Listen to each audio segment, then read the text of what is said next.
আমি আর খাদির একটা মেয়ে চুল বাঁচতেছে। ও মা, বাসাতে আসলে আমার গা কি জানি এটি উঠে গেছে এদের সময়। হ্যাঁ, এদিক দিয়ে আসতেছে, আমি দেখি কি এটা বাঁচতেছে। এদিকে একটা ছেলেকে ট্রেনে লয়ে গেছে, আর পাওয়া যায় না এই ছেলেটাকে।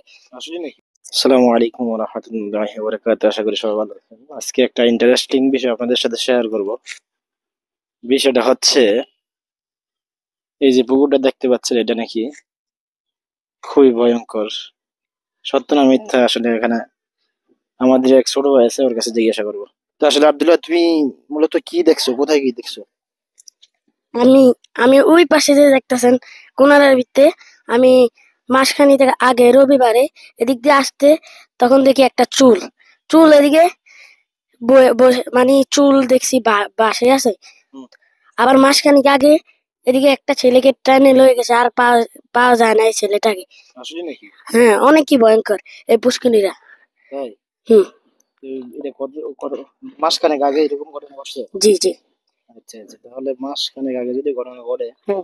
এটা মানে প্রত্যক্ষদর্শী কে ছিল মূলত, মানে কারা দেখছে এটা, যে এই একটা ছেলেকে যে নিয়ে গেল, ঠিক আছে, বড় কেউ দেখছেনি, যেহেতু তুমি হুম। ছোট মানুষ, অনেকে হয়তো দর্শকরা বিশ্বাস করবে না এটা, ঠিক আছে, তাহলে বড় এমন কেউ দেখছেন? তোমার আব্বু দেখছে? আমার মা দেখছে এবং কি আমার আব্বু দেখছে। ওই যে বিল্ডিংটা দেখা যাচ্ছে, হুম। ওরাও দেখছে, ওদের মালিকও দেখছে, আমার মা দেখছে। আচ্ছা, যাই হোক, তো দর্শক, আপনারা শুনতে পেলেন যে এই পুষ্করিণীটা, ঠিক আছে, এটা মূলত ওদের বাসার পাশেই, ঠিক আছে, ওরা বাসা ভাড়া থাকে, এখানে ভাড়া না মূলত এটা ভয়ঙ্কর। ভাড়া থাকে। আসলে এটা নাকি খুবই ভয়ঙ্কর। সত্য না মিথ্যা আর আল্লাহ জানে। একটা কথা আছে। ও তোমার আম্মা না নাকি? না, ও আমার খালা। খালা? আচ্ছা, তোমার খালা কি জানেন নাকি? খালা জানে। হুম। আরেকদিন আমি ঈদের সময়, হ্যাঁ, এদিক দিয়ে আসতেছি, আমি দেখি কি এটা বাঁচতেছে। তাহলে ঈদের সময় আমি বাড়িতে চলে আসি। চুল বাঁচতেছে? হ্যাঁ, আমি আর খাদির একটা মেয়ে চুল বাঁচতেছে। ও মা, বাসাতে আসলে আমার গা কি জানি এটি উঠে গেছে হুম। এটি আর ইয়া করে না, তারপর আস্তে আস্তে এটি কমে গেছে।